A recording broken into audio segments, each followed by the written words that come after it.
자, 안녕하세요. 자, 금융과 시사 관련해서 일반인들이 알기 어려운 전문 내용을 쉽게 전달해 드리는 청세롬입니다. 자, 이틀 연속, 자, 분위기가 안 좋고요. 코스피는 어느덧 3,200 초반대까지 주저앉아 있는 상태입니다. 뭐 계속해서 조금 레벨 다운되는 느낌이 없잖아 있는 코스피고요. 코스닥도 마찬가지로 오늘도 0.5% 정도 빠졌는데요. 음, 그나마 다행인 거는 장 막판에 조금 올라오는 모습으로 좀 낙폭을 줄여준 부분이 조금은 다음 주를 기대할 수 있는 이런 모습이고요. 자, 여전히 시장이 불안한 상태인 거는 아시다시피 밤사이 다우존스나 나스닥도 많이 떨어졌고요. 유럽도 조금 전에 시작하긴 했지만 유럽은 어제까지 좋지 않았는데 오늘은 다시 조금 힘을 내주고 있는 듯한 모습. 자, 중국도 일본도 대만도 안 좋은 모습이고요. 자, 환율이 조금 많이 상승했습니다. 1148원까지 환율은 올라가 있는 상태고요. 자, 유가나 금값, 구리값도 계속해서 불안하죠. 자, 결과적으로는 왜가 중요한 건데 생각보다 금리가 코에 걸면 코걸이, 귀에 걸면 귀걸이도 아니고, 자, 한때는 금리가 너무 빨리 오른다 라고 난리를 치더니 이제는 금리가 떨어졌다고 또 난리를 치죠. 이 이야기는 무슨 이야기인가? 자, 생각보다 미국의 경기가 살아나지 않는다. 뜨겁지 않다. 또한 델타 변이 바이러스 관련된 우려도 계속해서 높아지고 있는 거고요. 자, 다만 우리는 여기에서 한 발짝 빗나가 있는 게 금리 인하하고 전혀 상관이 없어요. 우리는 한국은행 총재가 못을 박았죠? 연내 금리 인상한다. 자, 미국은 경기가 뜨뜻미지근할지 모르지만 우리나라는 3개월 연속 수출이 40%가 늘었습니다. 자, 델타 변이 바이러스 때문에 지금 최근에 계속 1200명, 1300명 이렇게 확진자가 나오고 있는데 무슨 소리야? 라고 하실 수도 있는데요. 자, 이렇게 코로나가 재확산되면 우리나라한테는 좋을까요? 나쁠까요? 어떻게 생각하시나요? 저는 노 프라블럼, 나쁠 게 없는 거죠. 자, 물론 단기적으로는 충격적으로 받아들일 수도 있습니다. 방역 실패, 여러 가지로 불안 요소, 자, 소비가 얼어붙고 이렇게 이야기할 수는 있겠지만, 자, 우리나라가 소비로 먹고 사는 나라는 아니죠. 우리나라는 수출 중심의 국가지 내수 중심의 국가가 아닙니다. 물론 여러 가지로 소상공인이나 골목상권, 자, 소비 진작을 위해서 재난지원금이라든지 새로운 거리두기 완화 지침이라든지 이런 걸 추진해 보려고 했지만 여의치 않아서 못하는 걸 뿐이죠. 이런다고 우리나라 대표 기업들 삼성이라든지 하이닉스라든지 셀트리온이라든지 2차전지, 선박, 자동차, 석유화학, IT 뭐가 문제인가요? 자, 델타 변이 바이러스가 확산됐을 때 문제가 되는 거는 여행, 소비 민감, 항공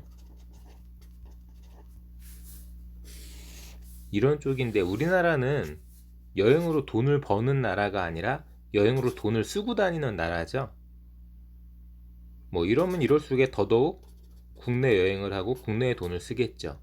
이러면 이럴수록에 더욱 보복 소비로 가전제품을 소비하고 뭐 IT 제품, 뭐 온라인, 언택트 이런 쪽으로 올라가겠죠.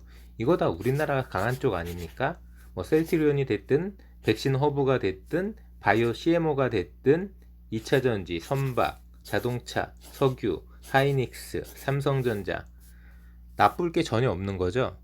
지금 삼성전자가 지금 3분기까지는 뭐 15조까지도 영업이익 전망치가 나오는데 4분기 때 좀 꺾인다고, 그래서 지금 8만 전주에서 지금 돌파를 못하고 있는데, 자 이렇게 이야기가 되면은 자 생각보다 경기가 살아나지 않는다. 그러면 결과적으로 여행 소비 이쪽으로 갈 돈이 결국은 보복 소비로 IT, 삼성전자 쪽으로 유리할 수밖에 없고요. 결과적으로는 언택트, 삼성전자가 유리할 수밖에 없습니다. 그러면은 4분기에 꺾일 거라고 해서 지금 8만원을 위아래로 움직이면서 돌파를 못하고 있는 상황이 오히려 9만, 10만원으로 돌파할 수 있는 상황으로 반전될 수도 있는 거죠. 나쁠 게 전혀 없습니다. 바이오도 마찬가지고요. 뭐 2차전지, 뭐 그린에너지, 우리나라가 손해볼 게 없다는 거죠. 자, 물론 단기적으로는 글로벌적으로 생각보다 경기가 살아나지 않기 때문에 우리나라도 단기적으로는 뭐 자금이나 여러 가지 수급이 꼬일 수는 있겠지만 전혀 걱정할 게 없다는 겁니다. 제가 어제 타이틀로 말씀드렸다시피 떨어지면, 폭락하면 그게 기회인 거죠. 자, 가볍게 주요 뉴스 한번 보고 시작하겠습니다. 뭐 니케이가 일본 증시가 3일 연속 하락했다라고 이야기하고, 델타 변이 바이러스 때문에 코스피도 1% 넘게 하락했다. 뭐 4차 대유행에 뭐 털썩 주저앉았다. 원화값은 또 연중 최저다. 자, 지금 환율이 지금 올라가고 있기 때문에 불안불안하다고 생각하시는 분들도 있는데, 이거는 제가 봤을 때 안정될 거고요. 지금 이 상황에서 자 화장실 가서 웃을 수 있는 건 우리나라밖에 없는 거죠. 우리나라, 대만, 중국은 모르겠습니다. 우리나라, 대만은 화장실 가서 씩 웃는 상황이죠. 자, 뭐 아무리 코로나가 확산돼서 뭐 1200명, 1300명대 찍는다고 해도, 자, 영국 2만 명 찍고 있고요. 뭐 한 달 뒤에는 10만 명 찍을지도 모른다는 이런 이야기가 있죠. 자, 영국 인구가 얼마나 되나요? 제가 알기로는 한 뭐 6천만 정도 되나요? 한번 찾아봅시다. 영국 인구가 얼마가 되는지 한번 찾아보겠습니다. 우리나라 지금 1300명대가 지금 최고치로 찍고 있고요. 영국 인구를 한번 찾아보죠. 자, 구글에서 영국 인구 치니까 6600만 나왔어요. 자, 제가 생각했던 것처럼 6천만 명대였고요. 우리나라 5천만 명입니다. 영국은 6600만 명이라고 하네요. 자, 비교해보면은 뭐 한 30% 정도? 우리나라보다 30% 정도 많은 거네요, 인구가. 그러면은 우리나라가 1300명 찍으니까 30% 정도 계산하면 400명? 그럼 1700명을 찍어야 되잖아요. 2만 명 찍는 데잖아요. 10배가 넘어요. 자, 백신을 그렇게 많이 맞췄다는 영국조차도 10배가 넘죠. 자, 우리나라 뭐 20, 30대를 백신을 못 맞춰서 지금 이 상황이 온 것처럼 이야기합니다. 자, 그러면은 이스라엘이나 영국이나 미국은 왜 이러고 있나요? 백신을 그렇게 잘 맞추고 많이 맞췄는데 그게 아닌 거죠. 자, 방역, 사회적 거리두기, 사람들의 인식, 또는 델타 바이러스의 전파 속도, 이런 거에 영향을 받는 거지 백신과 크게 연관이 없습니다. 백신을 많이 맞췄다고 우리나라가 예를 들어서 20대 30대 집중적으로 먼저 맞췄다면은 과연 이 상황이 안 왔을까요? 우리나라는 전 세계적으로 교류를 많이 하기 때문에 자, 이런 영향을 받을 수밖에 없고, 특히 젊은 층 같은 경우에 지금 많이 방역이나 사회적 거리두기 이런 부분에 대해서 많이 해이해져 있죠. 그렇기 때문에 자, 한 2배 정도, 뭐 1주 전, 2주 전에 비해서 2배 정도 늘었고, 여기에 대다수가 서울 집중이고 수도권 집중, 20, 30대 집중이잖아요. 자, 어떤 이야기인지 이야기가 딱 답이 나오죠.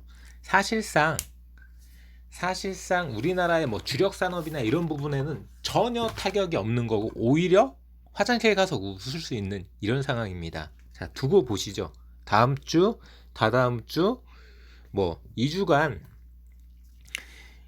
이제 뭐 4단계를 적용한다고 하는데, 또 그러면 또 바짝 한 일주일 정도 뒤쯤엔 또 떨어지고 나서 다시 또 분위기 잡아서, 그때 되면은 뭐 이 방법이 옳았다라는 이야기도 나올 거고, 결과적으로 우리나라가 타격이 심하지 않다는 게 지표로 확인될 거고요.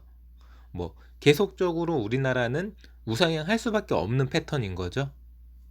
자, 과연 제 말이 맞는지, 지금 우려하고 있는 시장이 맞는지 두고 보시고요.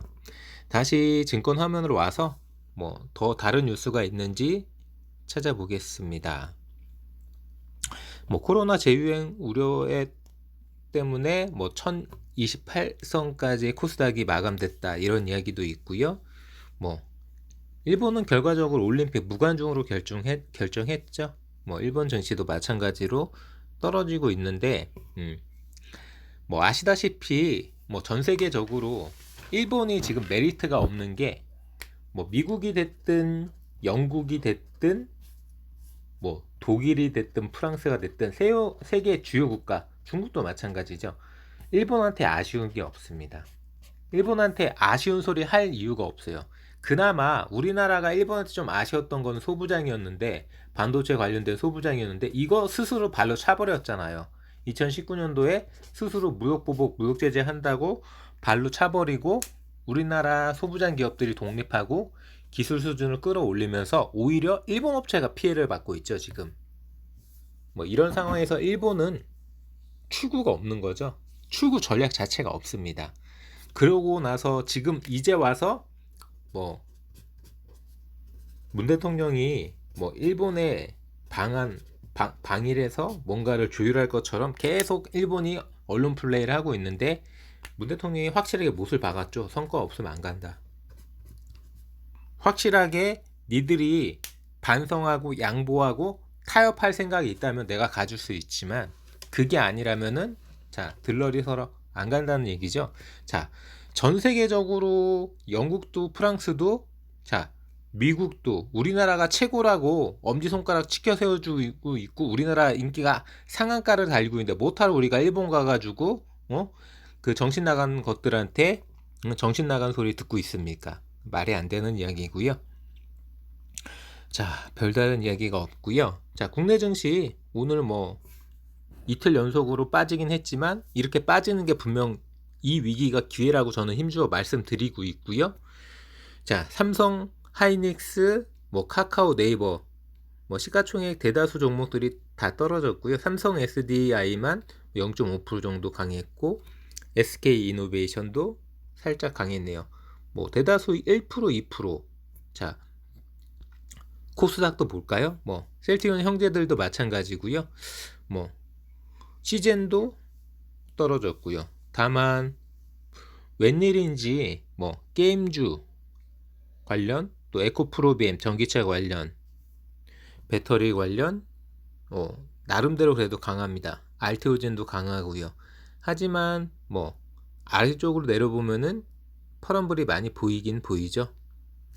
자, 요렇게 오늘 뭐 장중에는 코스닥이 더 많이 떨어졌었는데, 그래도 낙폭을 줄이면서 요렇게 마무리되었습니다. 낙폭을 줄이면서 1028포인트 정도로 마무리가 되었고요. 뭐 월요일날 한번 보시죠. 어떤 흐름, 다음 주에 어떤 흐름이 나올지 한번 주시해 보시고요. 자, 주요 종목 이야기 나누면서 영상 더 진행해 보겠습니다. 자, 셀트리온과 자, 하이닉스, 삼성전자, 뭐 제가 항상 말씀드리는 이제 반도체도 바이오도 다 떨어진 날이기 때문에, 뭐 전반적으로 코스닥 150 레버리지가 좋을 수는 없었어요. 좋을 수는 없었고, 뭐 15,335원, 15,000 중반대를 뭐 간신히 지켜주는 이런 흐름이었는데, 뭐 보시다시피 시초가는 15,260원까지 떨어졌었고요. 장중에는 15,000원도 붕괴됐었죠. 14,885원까지 떨어졌다가 그래도 회복해서 15,335원 정도에 그래도 수습되는 이런 윗꼬리가 아닌 밑꼬리가 달린 이런 모습이었고요. 뭐 차트상으로 일봉 차트상으로 보시면은 이런 자리입니다. 보시다시피 자 21선 타고 반등했다라고 말씀드리긴 뭐하지만 21선을 지지해주면서 낙폭을 줄인 모습이죠. 뭐 최근 고가로는 뭐 16,230원까지 보이잖아요. 자, 저는 충분히 다음 주에 16,000원대 회복할 수 있을 거라고 믿어 의심치 않고요. 다만 뭐 이 종목은 워낙 뭐 여러 가지 종목이 집합되어 있는 부분이기 때문에 변동성도 심하고 떨어질 때도 올라갈 때도 자 위아래로 마구 움직이면서 그렇게 변동폭이 큰 종목이기 때문에 절대로 주저앉아 계시지 마시고요. 항상 포지션 정리하시면서 거래하시고, 항상 제가 드리는 말씀, 현금이 중요하다라고 이야기하잖아요. 이 부분 생각하시면서 거래해 보시기 바라고요. 뭐 LG칩스도 IA도 아주 IB 투자도 다 2%에서 3% 정도 떨어진 하루였고요. 바이넥스는 그냥 보합이었던 하루였습니다. 이 부분에 대해서 제가 새로운 영상에서 한번 상세하게 다루면서 이야기 나눠보도록 하겠습니다. 우선 이 영상은 이쯤에서 마무리 짓고요. 저는 금융과 시사 관련해서 일반인들이 알기 어려운 전문 내용을 쉽게 전달해 드리는 청새롬이었고요. 자, 유튜브 검색창에 청새롬 검색 진행시켜